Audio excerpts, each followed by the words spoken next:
আসসালামু আলাইকুম প্রিয় শিক্ষার্থী বন্ধুরা। আজ 18 ডিসেম্বর 2024। প্রতিদিনের প্রকাশিত বিভিন্ন দৈনিক পত্র-পত্রিকা থেকে সংগ্রহকৃত আমাদের আজকের এই কারেন্ট অ্যাফেয়ার্স। গতকালকের কারেন্ট অ্যাফেয়ার্সে তোমাদের জন্য প্রশ্ন ছিল, সূর্যোদয়ের দেশ বলা হয় কোন দেশকে? তার সঠিক উত্তর হচ্ছে জাপান। 16 ডিসেম্বর 1971 সালে আত্মসমর্পণ অনুষ্ঠানে বাংলাদেশের প্রতিনিধিত্ব করেন কে? উত্তর হচ্ছে মুক্তিবাহিনীর উপপ্রধান গ্রুপ ক্যাপ্টেন এ কে খন্দকার।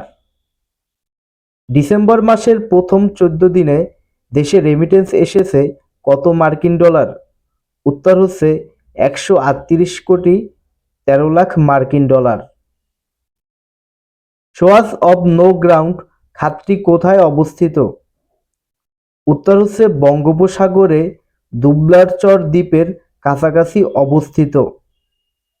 গত নভেম্বর মাসে সৌদি আরবে বাংলাদেশ থেকে কর্মী গেছে কতজন? উত্তর হচ্ছে 83,000 জন। পূর্ব তিমুরের বর্তমান নাম কি?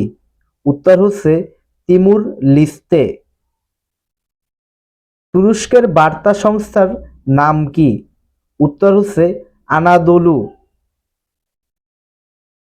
প্রধান উপদেষ্টার জাতির উদ্দেশ্যে দেয়া ভাষণের সূত্র অনুসারে পরবর্তী সাধারণ নির্বাচন অনুষ্ঠিত হতে পারে কবে?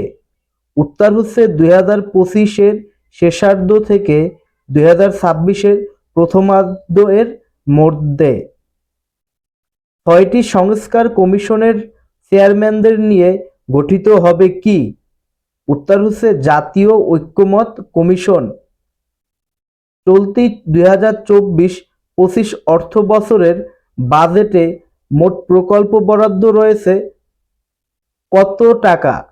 উত্তর হচ্ছে 1352 কোটি টাকা। ফ্রান্স শাসিত মায়োতে দ্বীপপুঞ্জের অবস্থান কোথায়? উত্তর হচ্ছে ভারত মহাসাগরে আফ্রিকা মহাদেশ সংলগ্ন। মায়োতে দ্বীপপুঞ্জের রাজধানীর নাম কি? উত্তর হচ্ছে মামউদ-জৌউ। বর্তমান বিশ্বের সবচেয়ে জনবহুল রাষ্ট্র কোনটি? উত্তর হচ্ছে ভারত। তাদের জনসংখ্যা প্রায় 145 কোটি। দেশের সর্বশেষ বিভাগ কোনটি? উত্তর হচ্ছে ময়মনসিংহ। ইমা কার রচিত উপন্যাস? উত্তর হচ্ছে জেন অস্টিন। শিক্ষার্থী বন্ধুরা, আজকের কারেন্ট অ্যাফেয়ার্স এই পর্যন্তই। আগামীকালকে তোমাদের জন্য কুইজ থাকবে। উড়োজাহাজের সফল আবিষ্কারক হিসেবে কাকে বিবেচনা করা হয়? ভিডিওটি যদি ভালো লেগে থাকে অবশ্যই ডেইলি শিক্ষা ইউটিউব চ্যানেলকে সাবস্ক্রাইব করবে। তোমাদের জন্য শুভকামনা রইল। আজকে এ পর্যন্তই। ধন্যবাদ সবাইকে।